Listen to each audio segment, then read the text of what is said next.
अहो बाबा, काय यार तू एवढे पण लक्षात नाही राहत तुझ्या. किती वेळा शिकवलं मी बाबा तुला. आता परत सांगणार नाही हा.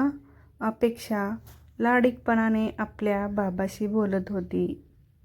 मीराबाई लांबूनच सर्व बघत होत्या आणि मनात हसत होत्या. त्यांचे नात म्हणजे अपेक्षा. संदीपला म्हणजे त्यांच्या मुलाला अगदी अरे तुरे करून बोलायची. अगदी मित्रमैत्रिणीचे नाते होते त्या दोघांचे. अपेक्षा, मजा आहे तुझी ग. आमच्या वेळेस असे नव्हते ग. काही बोलता बोलता न कळत त्या भूतकाळात गेल्या. त्यांच्या डोळ्यासमोर त्यांचा माहेरचा वाडा, बाहेर असलेला झोपाळा आणि त्यावर बसलेले अण्णा दिसत होते. अण्णाची कडक शिस्त, त्यांचा शब्द म्हणजे जणू काळ्या दगडावरची रेष. अण्णा म्हणजे त्यांचे काका, पण घरातले मोठे त्यामुळे ते म्हणतील ती पूर्व दिशा असायची. आमची आजी म्हणजे रमाबाई, त्यांची सावत्र आई. अगदी पोटच्या मुलाप्रमाणे तिने वाढवले, पण अण्णासमोर ती काही बोलायची नाही. तात्या म्हणजे माझे वडील, भाई काका म्हणजे लहान काका. सर्व अण्णा सांगतील ते आणि तसेच वागायचे. कधी उलट प्रश्न केला नाही त्यांनी का कशाला. अण्णांना 2 मुली खूप मोठ्या होत्या. आमच्यापेक्षा ताई आणि माई बोलायचो आम्ही. अगदी आमचे आई बाबासुद्धा घरातल्या मोठ्या मुली म्हणून रीत असायची तशी खूप मज्जा करायचो. पण अण्णा आले की कोणाचा आवाज नाही, सगळे एकदम शांत व्हायचे. अण्णा म्हणजे त्या घरचे वडील, त्यामुळे त्यांचा धाक असायचा. तसा काळ पुढे गेला. ताई माई यांचे लग्न झाले अगदी 13व्या वर्षी. तेव्हा अशी पद्धत होती. आम्ही अगदी 5 वर्षाच्या होतो. पण माई लग्नानंतर 2 महिन्यात गेली, अगदी आम्हाला कायमची सोडून. आणि अण्णा एकदम खचून गेले. तिला खूप छळायचे. तिने अण्णांना तसे सांगितले. एकदाच आली होती माहेरपणाला रीत म्हणून, तेव्हा पण अण्णा एकदम कडक, काहीच चालले नाही तिचे. त्यांच्यासमोर एकदाच गरजून बोलले, लग्न झालेल्या मुलींनी असे माहेरी राहू नये.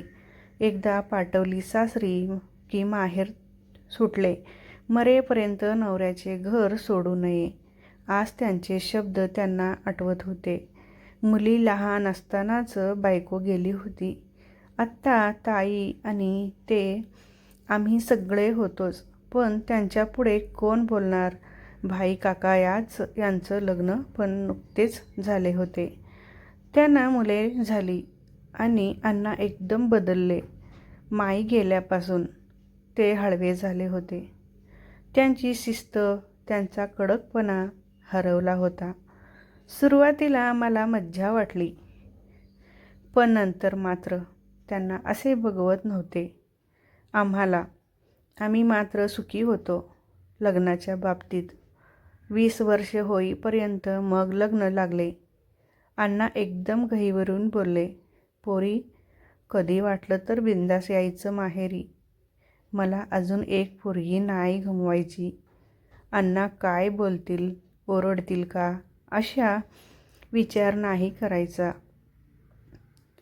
पहिल्यांदा मी अण्णांना असे बघत होते. घाबरत घाबरत सासरी आले. लहान असल्यापासून सवय लागली होती दडपणाखाली राहायची. पण या आपल्या घरी पहिल्यापासून वातावरण खेळीमेळीचे होते. मी अगदी लवकर रमले. आत्तापर्यंत वडील माणूस म्हणजे कडक, शिस्तप्रिय एवढंच माहीत होते मला. पण इकडे आले नी वेगळीच रूप बघितली बाबांची. माझे सासरे म्हणजे तुझ्या बाबांचे आजोबा अगदी लेकीसारखा जीव लावत होते. मला सून कधी म्हटले नाही.